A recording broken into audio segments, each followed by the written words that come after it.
Buckle up, people. It's federal election time. You've got one vote. How are you going to decide who to vote for?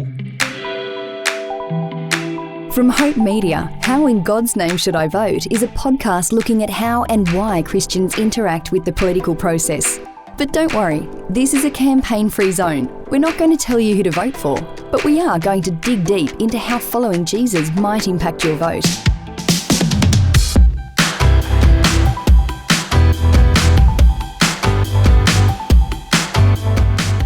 In this episode of How in God's Name Should I Vote, we will be tackling some of the really big issues as we draw closer to election date. They are almost always emotionally charged and firmly held convictions, the kind that, when we differ on them, friendships can sometimes end. You're probably running through the list in your head right now. What concerns church-going Christians? Well, at one level, it's the same as everybody. They're humans. We'll be thinking about why people decide to commit their vote to one single consideration and what might be the dangers of such an approach. And then I think there's this kind of false move that says we can hold on to the past if we just resist people who've got different beliefs. It's a misstep that Australia's been doing, I think, since the 19th century. So I think that's exactly what Jesus meant when he told us the story of the Good Samaritan, which really began with a spiritual question. How do I inherit eternal life and love God, love your neighbour? My hope and prayer is an Australia built on truth, justice, love and hope. I think we've got a long way to go in working towards each of those.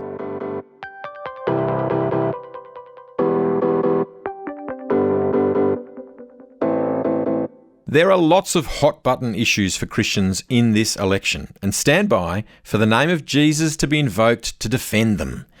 Incredibly, you'll very likely see the teachings of Jesus being pulled in very different directions. But as to the hot buttons, how do we decide which ones get our vote? And are there any policies we simply cannot, in good conscience, vote for?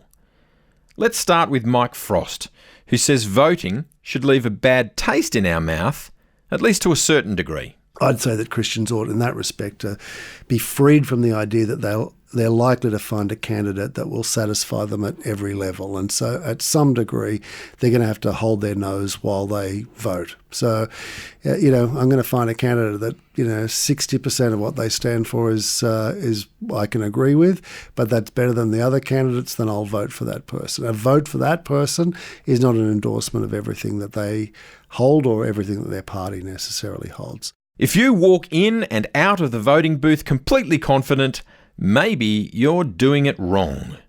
That's a sentiment echoed by John Dickson. The interesting thing is sometimes Christians split apart what original Christianity or New Testament Christianity held together. That is the kind of left and right of the political spectrum. I often think that left and right are both heresies.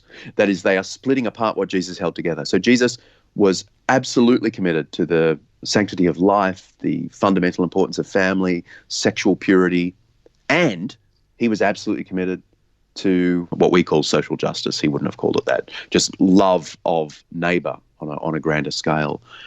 Christians are sometimes they go, I'm just going to throw my lot in with one side of that equation, when we've got to be trying to do both. And that makes it a really hard equation to tease out, because you may find that one party is really pro-abortion and yet they're also really going to look after the poor.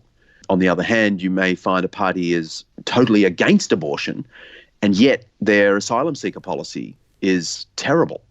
So Christians are going to be stuck, and I don't have any solutions. I am honestly talking to you unsure how I'm going to cast my vote.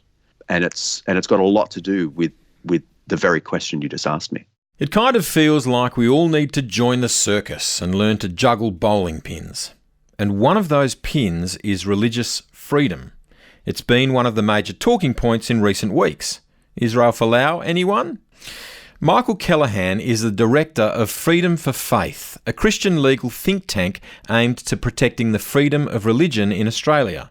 I asked Michael about the policies both parties hold in protecting or diminishing religious freedom. It's an interesting time, isn't it? So For a long time, we've had remarkable religious freedom by any kind of global or historical measure. We've enjoyed freedoms that we haven't had to think about much at all. But we have seen a conversation that's been taking place over the last few years, and which is getting real political and legal traction, that is calling into question some of the things we've taken for granted for a long time. Both parties are a broad church when it comes to these things. But I think each party, each of the major parties, if they were true to themselves, would have no problem at all with religious freedom. It shouldn't be a contentious thing. So whether you take it from a individual liberty and freedom from a big bad government, Liberal parties should be happy to sign up for that. Or whether you think of it in terms of protecting the multicultural diversity of an immigrant nation. Labor Party should have no problem with saying that this is a really important part of who we are. And there is that kind of motherhood commitment that you get from both parties that says, yeah, we believe in religious freedom. They don't want to speak against it. But what we aren't seeing is a really solid, substantive, this is what it will mean for the school. This is what it will mean for the faith-based organisation. This is what it will mean for the doctor being asked to do this thing against their conscience. That's an incredibly important point that you've just made, that the debate around religious freedom is actually part of a much wider conversation around the rights to freedom for every Australian. I'm going to speak around a really famous, or rather infamous, quote from George Brandis. When he was the Attorney General in 2014, stated that people have a right to be bigots in relation to proposed changes to the Racial Vilification Act in 2014. The comments were purposefully incendiary, but his point was quite valid. We need to decide what kind of civil society we want to live in. Do you think that for some Christians, the sense of loss of a centrally Judeo-Christian ethic within our civil society has created such fear that they feel either unwilling or unable to engage the idea of religious freedoms for all? Yeah, I think that's fair. And I think not just for Christians. I think it's a broader cultural thing. There's a genuine kind of nostalgia for an Australia that was, and for wanting to belong, and a feeling that I'm not sure I recognise what's going on around me. And then I think there's this kind of false move that says we can hold on to the past if we just resist people who've got different beliefs. It's a misstep that Australia's been doing, I think, since the 19th century, when we were scared of the Irish, making Australia Catholic and leading us away from Britain. We keep seeing that mistake, and we don't need to go the way of fear. And I think there's a distinctive place for Christians to not be anxious, to not be fearful, to be people of hope, not to be naive and Pollyanna about some of the challenges before us, but to be able to say we've got a genuine way of looking out to love our neighbour, to be public in the faith for the good of others. Part of that is going to be religious freedom for all. Let's explore that a little more. The Christchurch Massacre has brought into very stark relief the reality that religious bigotry and extreme violence are real, and they're present, and they don't simply happen in other parts of the world. They're not conducted by people who are different to us. They are us. How can we show that religion isn't dangerous, or is it inherently dangerous? I think we need to be honest and have real conversations and say sometimes it is. Of course it is. And globally that's true without question. There's all kinds of violence done by, against religious people. Some of the conversation that followed, even as the events were taking place in Christchurch, showed that people were just already had their scripts ready to go.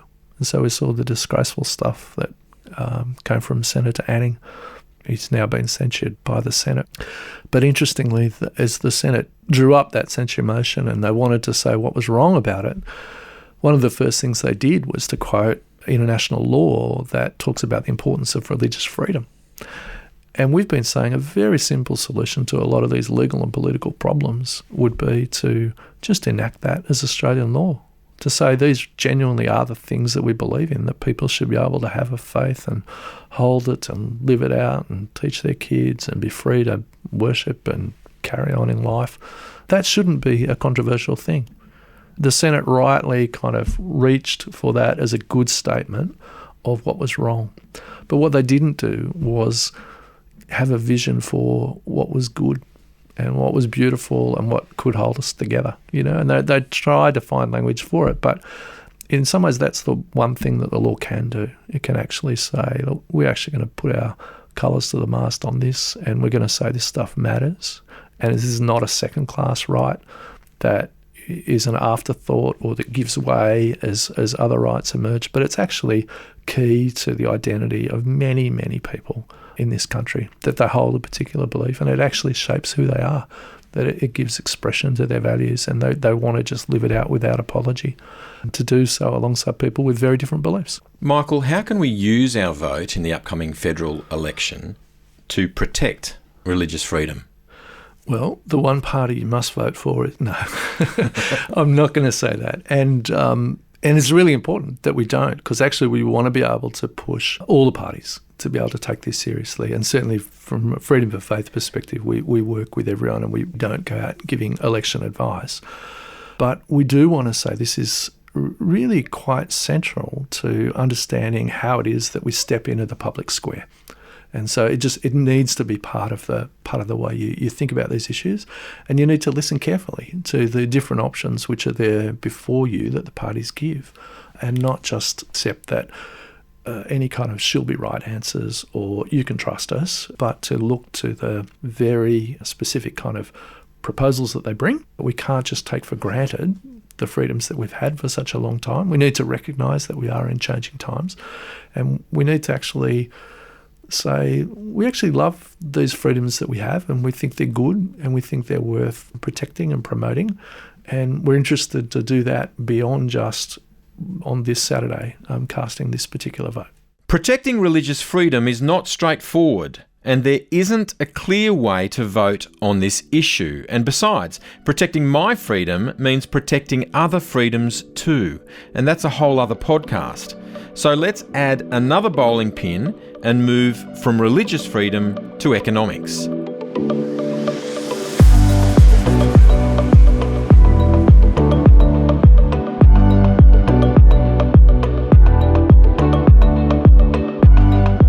Every election campaign is dominated by economics. Who intends to spend what money where? Who's going to bring the budget back into the black? Who's spending in the right place? We've moved from talking about millions to regularly talking about billions. The numbers are mind-boggling, but of course, millions or billions, it's not really about actual money, right? It's actually about feeling secure. Jim Wallis is the author of God's Politics and founder of Sojourners in the United States. He is one of the world's most respected voices on social justice issues, and I asked him if we should prioritise a sound economy. The question is, what is a sound economy? What is a strong economy? If that is just how well the markets are doing, or whether the richer are getting richer and richer, or the economy is increasingly serving the needs of 10%, top 10%, or the top 1%, or in this country, the top 0.1%. The numbers may look strong, but from a biblical point of view, that isn't a sound or a strong economy. And even economically, economic inequality is so great now, it will undermine our economics and our politics. And so how do we make sure that, in fact, there is opportunity that all people really do have, educationally, economically? How do we make sure that's true? So I think Christians have a lot to say about economy, what a sound economy is, what a strong economy is, and politics. The economy's got to be for all of us. And politics has to be for the common good, not just for the elites who have... because when you have too much money in politics, when inequality is too great, what is destroyed is democracy. Is democracy. And we as Christians believe in democracy not because we think people are just naturally good, but because they often aren't. And so you have to check power and check accountability, and you've got to make sure that we have things to prevent us from our worst selves. Jim Wallis suggesting fair and balanced wealth should be a priority for Christian voters. Now, have you ever heard the phrase, you can't have your cake and eat it? That's always seemed like nonsense to me. I mean, who has a cake and doesn't eat it?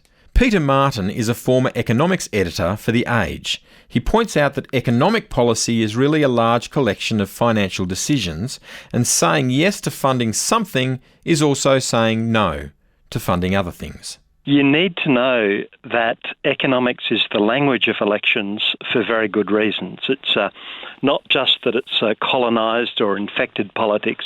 What economics is I suppose, the science of, or the study of, making choices, making decisions. And that's what elections are, right? So a choice might be to give a tax cut to one group of people, to give a tax cut to another, or to build a hospital, right? Or to increase Newstart or something like that. These are hard choices, but a lot of the choices we make involve, if you can have this, you can't have that. And that's why we have costings at the end of elections, and why each of the parties, or each side of politics, is making clear, if you do this, Labor's saying we're taxing these people on dividend imputation, and we're taking away some of their capital gains tax concessions in order to spend hospitals, in order to do money on this. That's what economics is about. That was Peter Martin suggesting single-issue voting on economics is a bit of an oxymoron. Economics is so closely linked to every policy it's impossible to single out as a vote definer. For lots of people, and many, many Christians, sanctity of life is a deal breaker. American Christians at the end of 2016 were offered a choice to support the lifting of restrictions on abortion under a Democratic Party led by Hillary Clinton, or give their vote to Donald Trump, who campaigned under the banner of maintaining a pro-life policy.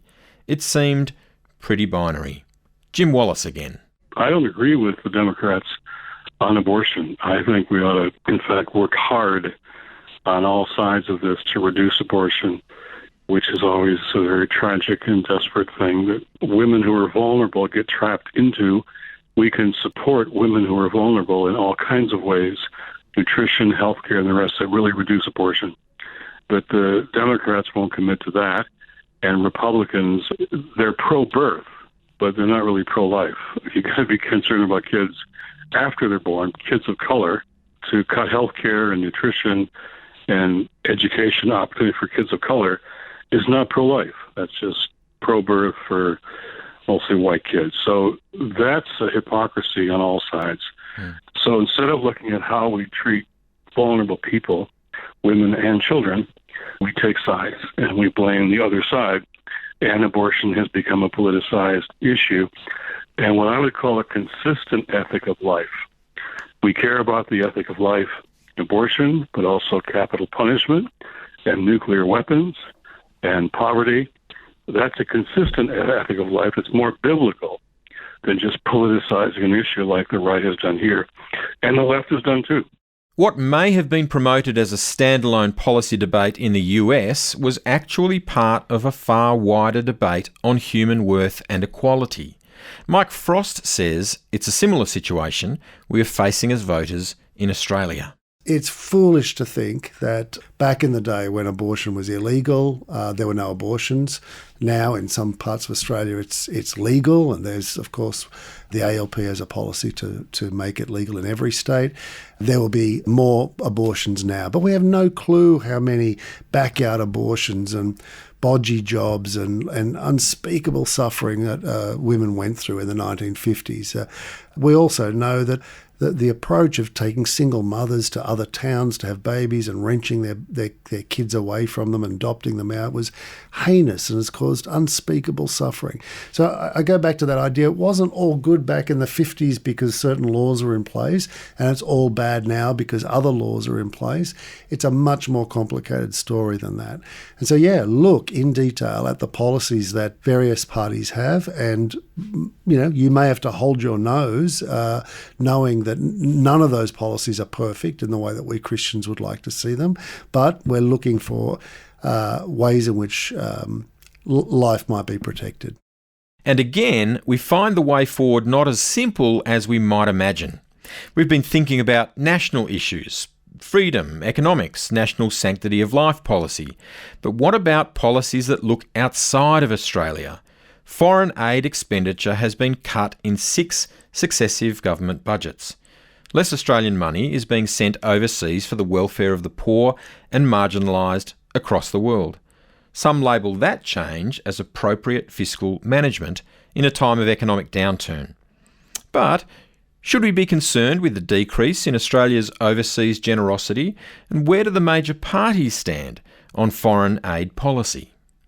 Tim Costello is the chief advocate for World Vision. His brother Peter was the Treasurer of Australia under the Howard government. So Tim is in a unique position to make comment. I started by asking Tim about the history of Australia's foreign aid policy.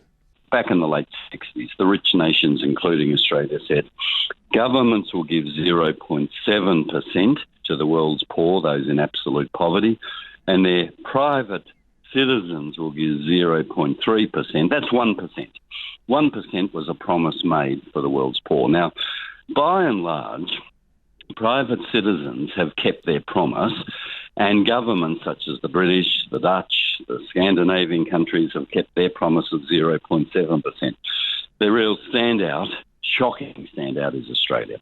So our aid was at 0.51% under Bob Menzies. Aid was never a left-right issue. Highest under a Conservative Prime Minister who spoke about being responsible and generous. I actually think it's embarrassing we're not giving our fair share as a nation. I think to get a practical handle on this, if you think about what we earn as a nation, for every $100 we make in gross national income, we give just 21 cents to the poorest of the poor. And that's going to go to 19 cents. That's Vicky Howarth, the social justice pastor at Seaforth Baptist Church in Sydney and part of the Micah Australia delegation that lobbied government for change in foreign aid policy. So Australia's turning inwards, closing its open hands, and it's just shirking from its global responsibilities. So my question there is, where is the bold and courageous and prophetic voice of the church when we speak against this aid cut? Because when I meet with MPs, they say that foreign aid is an easy target because there's not enough community support. That was Vicky Howarth. Now to speak about this from a Christian perspective, not simply from an economic or socio-political perspective, Jesus talks about loving neighbour. The question for our constituency is, where does that neighbourhood extend to? Tim Costello explains. So I think that's exactly what Jesus meant when he told us the story of the Good Samaritan, which really began with a spiritual question. It was prompted by, how do I inherit eternal life? And love God, love your neighbour. Who is my neighbour? I better cover that base. And Jesus surprised us all, continues to surprise us by saying, neighbour goes beyond our religion, our mob, our ethnicity. I'm sure the priest and the Levite would have stopped and helped if they knew the person beaten up on the Jerusalem road was Jewish. But we're told he was stripped naked, so there was no identifying signs. And it was the Samaritan who didn't ask, is he a Samaritan? He actually asked, is this a person in whom the image of God is? A human, and saw a human, not an ethnicity, not a religion. So, yep, neighbourliness in the first instance, logically, is that our immediate neighbours. But if we're Christians, we believe that all people are made in the image of God. We may not be able to save all, but we can save some, and aid is the most practical way of saving many lives and giving girls education and hope who aren't our mob. So I think the answer is in Jesus. It is in the Good Samaritan story. The patently false binary of we should be helping our own people at home before we even consider foreign aid is often trumped in our churches, in our conversations, in the public rhetoric.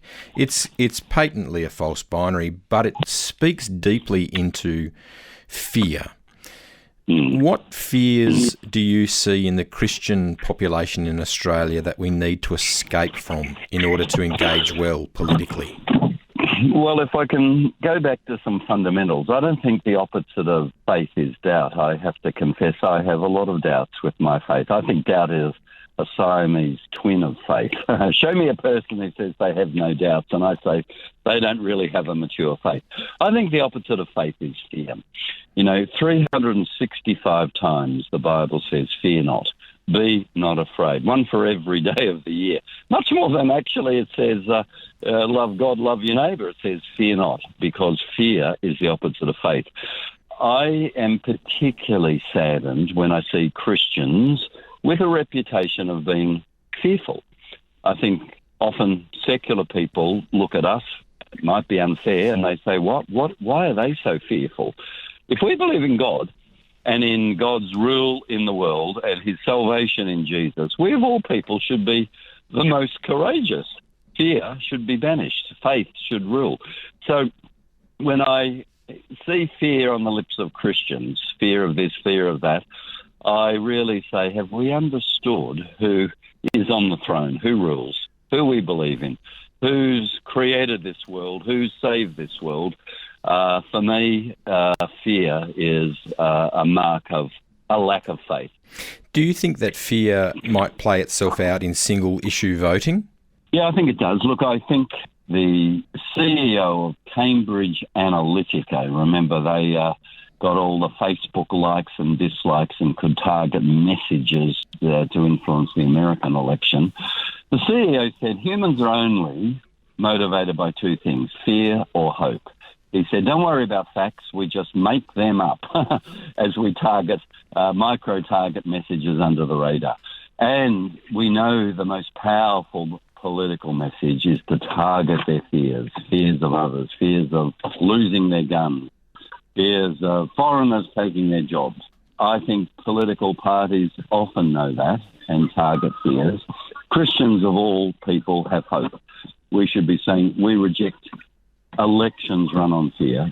Tell us what your hopes are for this nation and how it looks. Take us on the journey. We'll be prepared to make some sacrifices if you show us a hopeful picture of where this nation will be in 3 years because of your policies. That's the politics we should demand of our politicians. Politics of hope, not fear. As we think forward to policies that affect our future, it's impossible to ignore climate change. I asked Jim Wallace what a Christian response to climate change might be. Our treatment of God's creation is really sinful. And so this is an issue of stewardship. It's our obedience to God, and that's why the environment and climate change are becoming nonpartisan issues for many, certainly generational. I've got 2 teenage boys, and for them, this is their future and the future of their kids. So how do we, in fact, be faithful? This is a biblical issue, not just a political one. Then how do we find the solutions? How do we deal with increasing renewable energy? How do we take away the dominance of fossil fuels because of the dominance of fossil fuel companies on politicians who they have literally bought and sold politicians are causing climate change. So we've learned now, if we pay attention, all young people know that the future is renewable energy, safe, clean, and not fossil fuels. So this isn't just a scientific issue or a political issue. This is how to be stewards of God's creation. So I think a new generation of young Christians, including young evangelicals, are going to say, no longer is this acceptable to us, we're going to change this. And they're doing it not because they're labor or conservative, they're doing it because they're Christians. The call to be good stewards of God's creation should be taken seriously. In fact, Peter Martin reckons there is no doubt climate change policy will have a significant effect on the result of this election. All of the signs are that it will end up being an election about climate change. This is the cost of Labor's policies, Labor's emission reduction policies. On one side, Labor will be saying, we need to do this for these people who are a bit distant from us. You know, they're people who will be around at the end of this century and subsequent centuries, and the coalition saying, why should we have to pay this cost now? These people implicitly are not worth us saving, not worth us reducing our standard of living somewhat to ensure they have a reasonable standard of living. This will, I think, the way things are looking, this will be the big, I suppose, scare campaign, and it's quite a good issue, I suppose, to end up having the election about, because you've got passionate people on both sides, and the election may well be, in some ways, a referendum on that topic.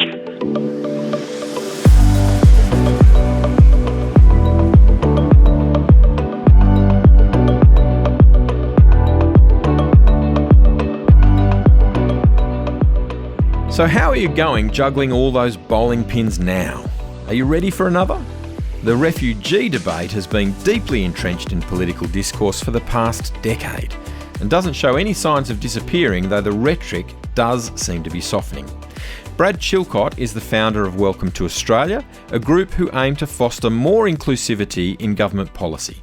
I asked him if the refugee policy should be vote defining for Australian Christians. I think it should definitely be a vote influencing issue for Christians.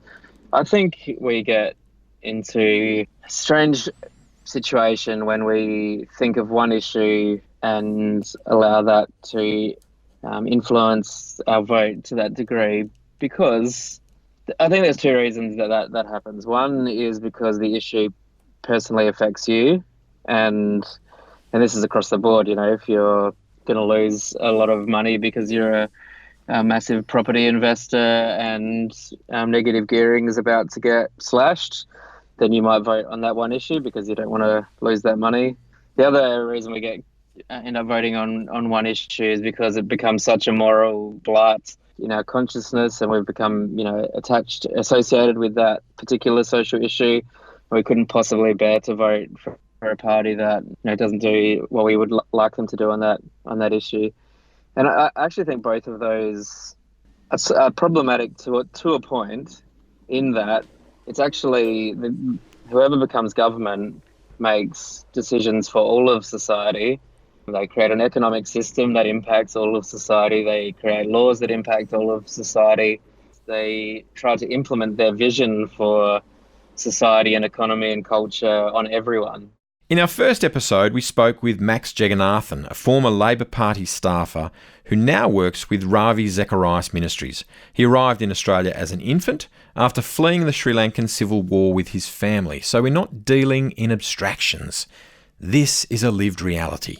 I mean, obviously, as a refugee, someone that came to Australia in that way, I have strong personal views on this particular issue, and I have very strong and clear views on how I believe gospel-centred public leadership should look and how it should play out in this particular area of policy. But I think what this issue provides us with is a perfect example of why there is no one way to vote as a Christian. And I know that might agitate and offend some of your listeners, but that's just a common sense understanding of political philosophy and a common sense understanding of the gospel of Jesus Christ. There is simply not one way that a Christian could be justified in voting.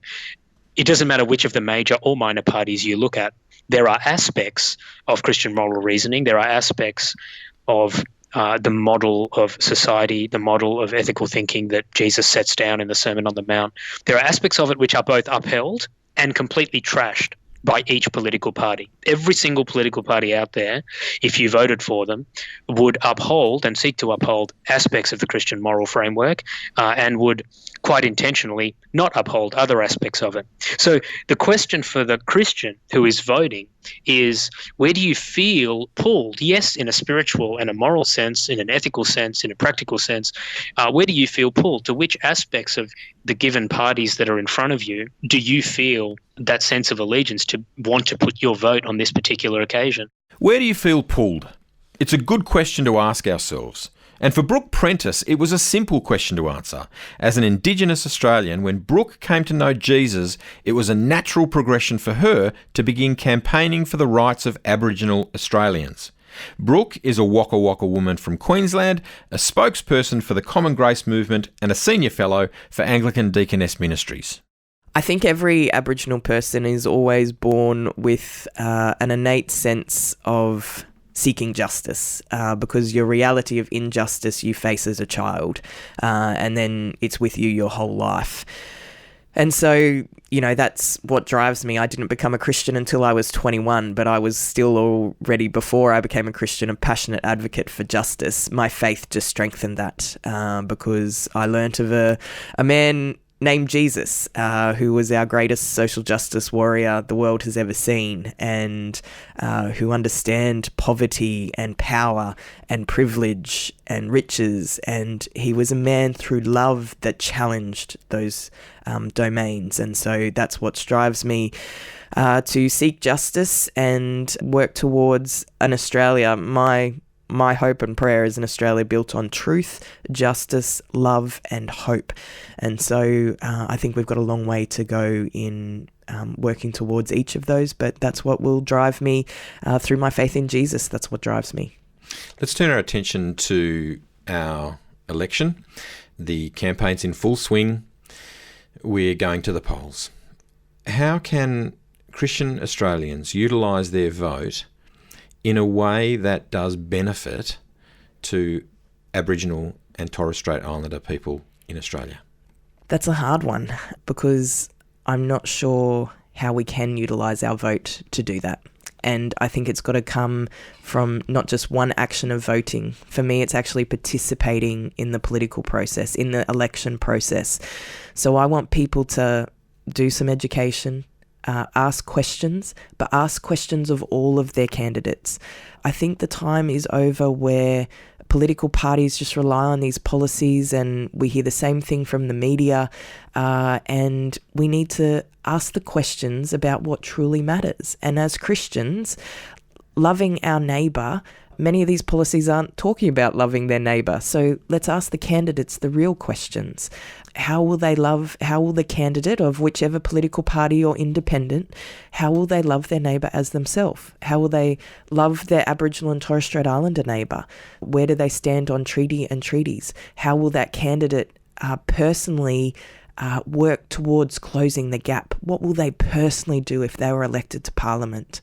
Indigenous rights, economy, climate change, refugees, sanctity of life, foreign aid, freedom of religion, all important considerations as we approach our vote. Did I get through the internal list you thought about right at the start of this episode?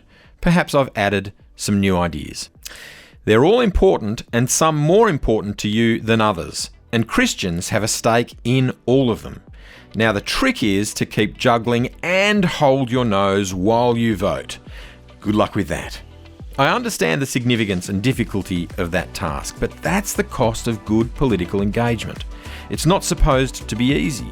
However, as we've explored today, there is much at stake, and much to make that task worthwhile.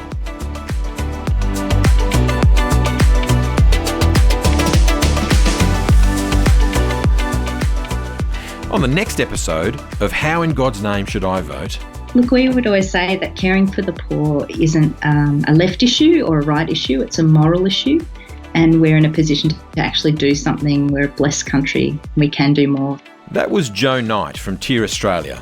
We'll expand the conversation we've started in this episode as we consider how to best use our vote for the benefit of others. What does it look like to be truly others-centred as we approach the polling booth? And who else needs the power of our vote? If you're enjoying How in God's Name Should I Vote, you might like to rate and review us on iTunes or wherever you get your podcast from. Thanks to our producers, Katrina Rowe and Liam Denny, and our online content manager, Andrew Morris. Production by Richard Hamwee.